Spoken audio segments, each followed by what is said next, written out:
wasting time with our grannies, with our old nannies.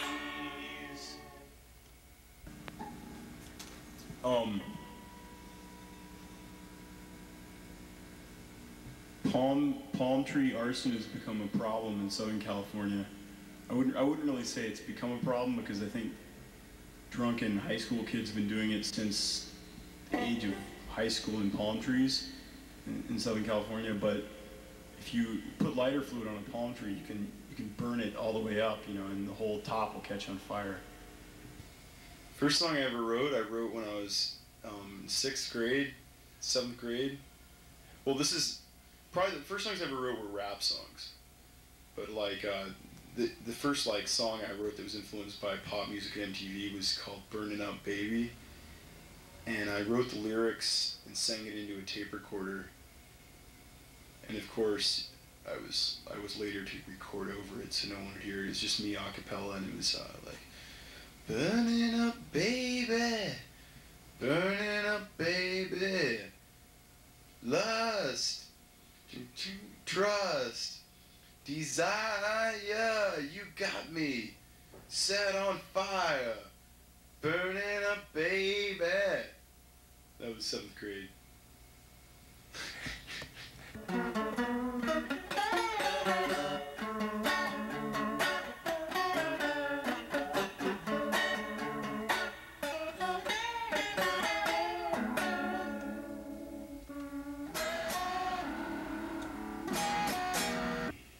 Moralische Sachen mit meinem ganzen Herz kämpfen, weil also ich hasse Korruption im Staat, also mit dem Präsident, mit dem Bundeskanzler, bei den Fußballspielern, also ich hasse Korruption, also ich weiß, dass alle Menschen irgendwas schlimm in ihren Herzen haben würden, aber also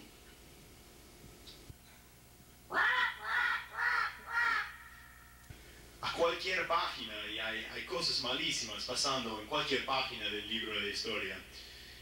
Anyways, after a month of living in East Berlin, I had got sent to this village in the woods in the mountains of southern rural Germany. And it was a village of 300, 5 years after the fall of communism. Everybody had a very thick accent, and they'd been learning Russian in school, not English. And kids in this part of Germany, they were either like there wasn't any Nazis, but I mean I don't want to say that, but like the kids were very, and there weren't even any like real like Russian style communists either, but like kids were either very, very left-wing punk rock anarchy or very, very like right-wing, and you wore like these bomber jackets, and the like right-wing kids who came from certain villages like wore blue ones, and the left-wing kids who were the punks were red ones, and they had like bad religion and like anarchy symbols on their jackets, and they would like write like Nazis get out and like fuck Nazis and like all these anti-Nazi things on their jacket. So that was East Germany to me, and I lived in the woods, so I'd go walk around in the woods, and it was really beautiful. Anyways, I had this day in about 1986 where all the punks in Germany got together in one city, and it was called the Chaos Days, and they just trashed the city in the name of fighting imperialism and capitalism. And like they were like, it was like the police versus the punks, and they were like throwing bricks at the police and like getting drunk every night because they're punks, and like nobody knows how to party like punks in Europe do. Because it's a lifestyle for them. It's not just like surfing or working at a pet store in America. High school in Colorado was a very strange thing. Yeah, after I graduated from high school, I didn't want to go to college yet, so I went to Uruguay for a year. And Uruguay is this little country of 3 million people in South America, sandwiched between Brazil and Argentina, which is kind of abstract because you have to look at Brazil and Argentina as bread, you know, if they're going to sandwich Uruguay.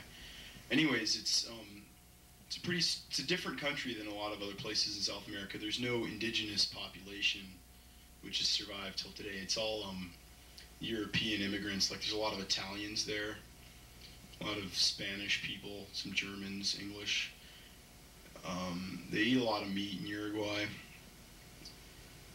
Lots of countryside and folk music and lots of beaches on the Atlantic. They drink lots of mate. I drink lots of mate when it's available. It's this tea called yerba mate. Muy lindo, boludo. And you put it in here, and you fill it up with this green tea, dry, and you stick this thing in. This is la bombilla. You stick that in there, and you put hot water in this thing. And you pour the hot water in here, and the holes in this thing suck the water up from among the tea leaves. And it's mate, man. You just sit here serving yourself. It's so good, man. Está buenísimo, boludo. Oh, está de más. Sí, te juro. A mí me encanta el mate. Lo tomo cada día. Pero me tengo que ir a Berkeley para comprarme más yerba.